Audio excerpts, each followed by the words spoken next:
अस्सलाम वालेकुम नाज़रीन।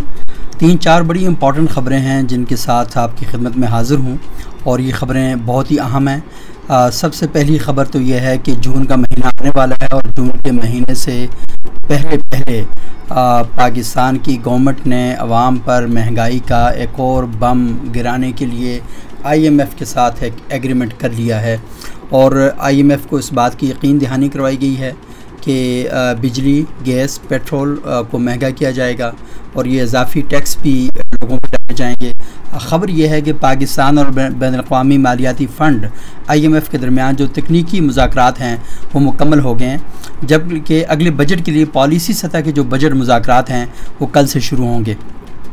पाकिस्तान और IMF के दरमियान जो मुज़ाकरात हैं ये 23 मई तक जारी रहेंगे और 2 जून को बजट पेश किया जाएगा। और IMF का जो आइंदा माली साल में पाकिस्तान का मजमूई आमदन जो है उसका डिमांड है कि 20 खरब रुपए तक ले जाने का मुतालबा किया है, जबकि रवां साल में मजमूई आमदन का हदफ तकरीबन 17.8 खरब रुपए है। और ज़राए के मुताबिक IMF गैर तरक्याती अखराजात में कमी के लिए सख्त कंट्रोल चाहता है और अगले माली साल के दौरान पाकिस्तान को तकरीबन 19 अरब डॉलर गैर मुल्की कर्ज़ा वापस करना है। इसलिए आलमी मालियाती फ़ंड्स ने कर्ज़ों की पायदार अदायगी पर ज़ोर दिया है। तो ये बहुत ही इंपॉर्टेंट है कि पाकिस्तान है, क्योंकि 19 अरब डॉलर का गैर मुल्की कर्ज़ा अगले साल वापस करना है, तो इसलिए पाकिस्तान में टैक्सों की सूरत में जो आमदन है उसको बढ़ाया जाएगा। तो अब जब ये चीज़ें बढ़ेंगी तो क्या सूरत हाल होगी। अगरचे कि पाकिस्तान की ख्वाहिश है वो IMF के साथ जो शराइत हैं उन्हें थोड़ा नरम करे और तनख्वाहदार तबके के लिए भी रिलीफ़ के लिए मुख्तलिफ़ तजावीज़ IMF के सामने रखी जाएंगी। इसी तरह जो प्रॉपर्टी का टैक्स है उसके बारे में बातचीत होगी। लेकिन बहरहाल ये एक बुरी ख़बर है और मैं सोचा कि बुरी ख़बर आपको पहले दे दी जाए। आज जो पाक फ़ौज के शोबा ताल्लुकात आमा है ISPR, उनके जो director general lieutenant general Ahmad Sharif Chaudhry, उन्होंने भारत के ऊपर बिल्कुल वाज़ेह किया है और कहा है कि कोई पाकिस्तान का पानी रोकने की ज़रूरत ना करे। भारत ने पानी रोका तो पाकिस्तान के रद्द अमल के नताइज सालों और दहाइयों तक महसूस किए जाएंगे। बरतानवी मीडिया को उन्होंने इंटरव्यू दिया और कहा कि हुकूमत पाकिस्तान पानी के मामले पर भारत को वाज़ेह कर चुकी है और फ़ौज की तरफ से मज़ीद कुछ कहने की ज़रूरत नहीं। 24 करोड़ से ज़ायद लोगों का पानी रोकने का कोई पागल आदमी ही सोच सकता है। उन्होंने एक और जो बात की और पहली बार ये बात ज़्यादा खुल के और बड़े फोरम पर की गई है वो ये है कि पाकिस्तान में भारत जो दहशतगर्दी है उसकी सरपरस्ती कर रहा है, पूरे ख़ित्ते में सरपरस्ती कर रहा है, लेकिन पाकिस्तान उसका एक ख़ास निशाना है। और उन्होंने कहा कि ये जो ख़वारिज हैं और बलूचिस्तान में जो दहशतगर्द गिरोह हैं, इंडिया को उनकी सरपरस्ती हासिल है और हकीकत को छुपाने के लिए हमेशा वो झूठे बयानियों के पीछे छुपता है। और पहलगाम वाक़े के चंद मिनट बाद उसने पाकिस्तान पर इल्ज़ाम लगाना शुरू कर दिया था। हालांकि 2 दिन बाद भी भारत का जो दफ्तर ख़ारजा है उसने तस्लीम किया कि अभी तफ्तीश जारी है, यानी तफ्तीश अभी जारी है और पाकिस्तान पर इल्ज़ाम पहले लगा दिया गया था। अच्छा, फिर जो पाक फ़ौज के तर्जुमान हैं उन्होंने कहा कि जब हमारी तरफ से 10 मई की सुबह हमला किया गया तो उसके बाद भारतीय वज़ारत दिफ़ा के तर्जुमान ने ख़ुद आकर हमसे जंग बंदी की दरख्वास्त की थी।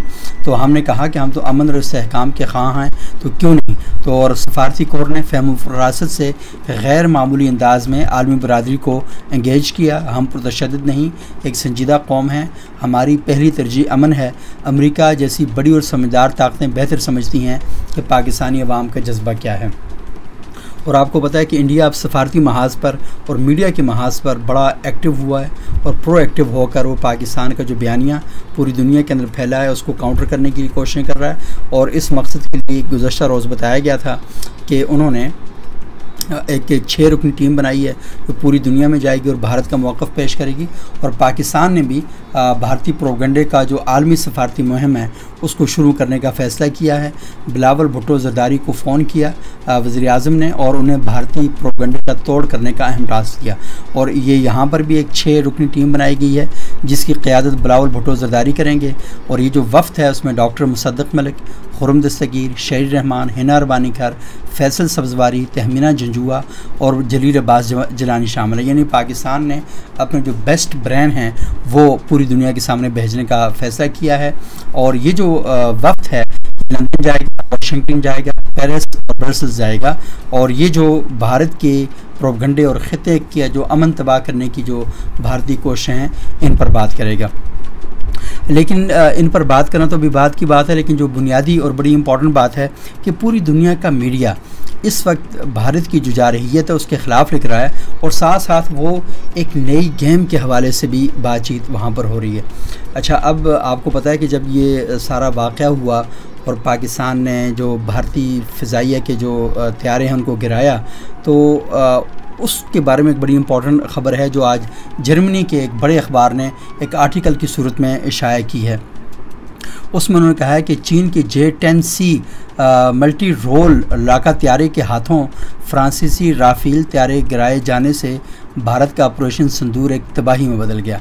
और उस आर्टिकल में लिखा है कि पाकिस्तान पर भारतीय हमले में राफेल तैयारों की तबाही मगरब के लिए एक बड़ा सबक है। भारतीय पायलट्स को पाकिस्तानी पायलटों की तरफ से शदीद मुज़ाहमत मिली। अखबार ने लिखा है कि तकनीकी बरतरी के घमंड में मुब्तला भारत पाकिस्तान की फ़िज़ाई दिफाई सलाहियतों और J-10C और PL मिज़ाइल की सलाहियतों का अंदाज़ा लगाने में बुरी तरह नाकाम रहा है। राफेल का गिरना यूरोप के लिए भी एक वार्निंग है। दूसरी जानब अमरीकी जरीदे ने भी लिखा है कि चीन का J-10C लड़ाका तैयारा अमरीका के F-16 तैयारों की बरामदात को तबाह कर सकता है। चीन की कोशिश है कि वो J-10C को F-16 का हकीकी हरीफ बनाए।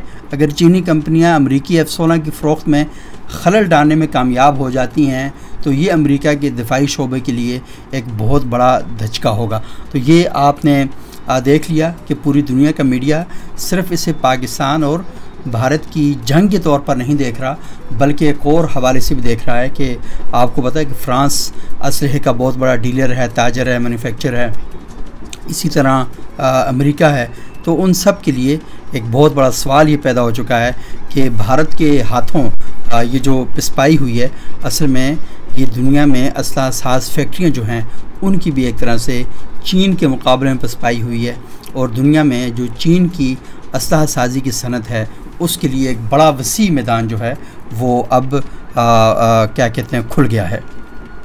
अच्छा, इंडिया के लिए एक और बुरी खबर जो है कि अमेरिका ने भारत के जो आमों की शिपमेंट है उसे लेने से इनकार कर दिया है। इकनॉमिक टाइम्स अमेरिका के एक बड़ा जरीदा है जो माशी उमूर को कवर करता है, उसकी जो रिपोर्ट है उसके मुताबिक आमों की 15 शिपमेंट्स अमेरिका को पहुंची थी, लेकिन दस्तावेज़ात मुकम्मल न होने की वजह से भारतीय हुकाम को मुश्किलात का सामना करना पड़ा। मीडिया रिपोर्ट्स के मुताबिक ये खेप हवाई जहाज़ के ज़रिए भिजवाई गई थी। रिपोर्ट के मुताबिक मुतासरा शिपमेंट को 8 और 9 मई को मुंबई में ताबकारी के अमल से गुजारा गया था, लेकिन उन्हें अमरीकी airports Los Angeles, San Francisco और अटलांटा पर मुस्तरद कर दिया गया। शुआरेज़ी एक लाजमी अमल होता है जो कीड़ों को ख़त्म करने और शेल्फ़ लाइफ को बढ़ाने के लिए फल को ताबकारी की कंट्रोल शुदा खुराकों के सामने लाता है। मीडिया रिपोर्ट्स के मुताबिक इसी वजह से जो बरामद कुरंदगान हैं उनसे कहा गया या तो कार्गो को तबाह कर दें या इसे भारत को दोबारा बरामद करें, जिस पर उन्होंने आमों को ज़ाया करने का फ़ैसला किया।